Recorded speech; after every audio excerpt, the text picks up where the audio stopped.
Ratapi puing rumah usai dibongkar paksa, Nenek Elina berharap haknya cepat kembali. Nenek Elina Wijajanti, 80 tahun, meratapi puing reruntuhan bekas rumahnya di Jalan Duku Kuukan No 27, Lontar, Sambikerep, Surabaya, pada Selasa, 30 Desember 2025, usai rumahnya habis dibongkar paksa Samuel Ardi Kristanto. Momen ini dibagikan lewat Instagram kuasa hukumnya Welem_Mintarja yang dikutip Tribun Sumsel, Rabu, 31 Desember 2025. Nenek Elina tampak memakai pakaian warna ungu itu berdiri di area terluar bekas bangunan rumahnya. Area kosong yang terhampar itu, kini sudah dipasangi garis batas polisi warna kuning petanda adanya penyelidikan hukum menyangkut tempat tersebut. Dalam momen itu, kuasa hukum menyampaikan keinginan Nenek Elina agar haknya cepat kembali.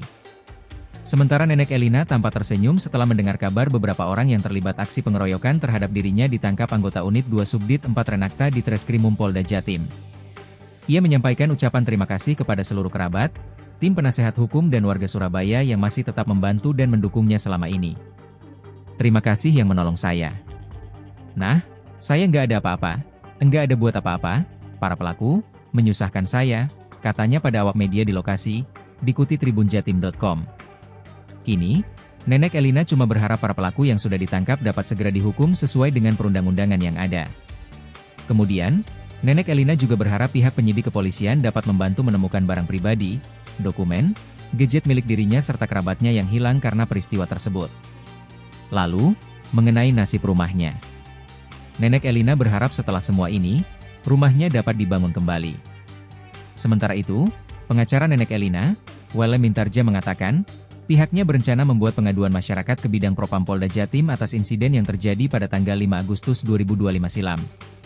Pada hari itu, Nenek Elina dikepung oleh puluhan orang tak dikenal yang bermaksud menguasai rumahnya. Lantaran tak ingin terjadi keributan, Nenek Elina dan keluarganya meminta bantuan dengan mendatangi Mapolsek Lakar Santri untuk meminta perlindungan. Namun, lanjut Welem, permintaan tersebut diduga tidak dapat diberikan oleh pihak kepolisian tersebut. Selain itu, Welem juga sedang mempersiapkan upaya pelaporan atas dugaan tindak pidana lain seperti pencurian dengan pemberantan dan dugaan pemalsuan surat. Karena, beberapa pihak diduga melakukan rekayasa pembelian aset rumah dengan menirukan bentuk dokumen asli surat penjualan rumah. Kejanggalan lain yang menandakan adanya rekayasa atau pemalsuan dokumen. Welem mengungkapkan, terlapor Samuel mengklaim telah membeli rumah tersebut sejak tahun 2014, namun anehnya mengapa aset baru dikuasai pada tahun 2025. Selain itu, keanehan tersebut makin kentara setelah muncul surat bukti jual beli tertanggal 24 September 2025.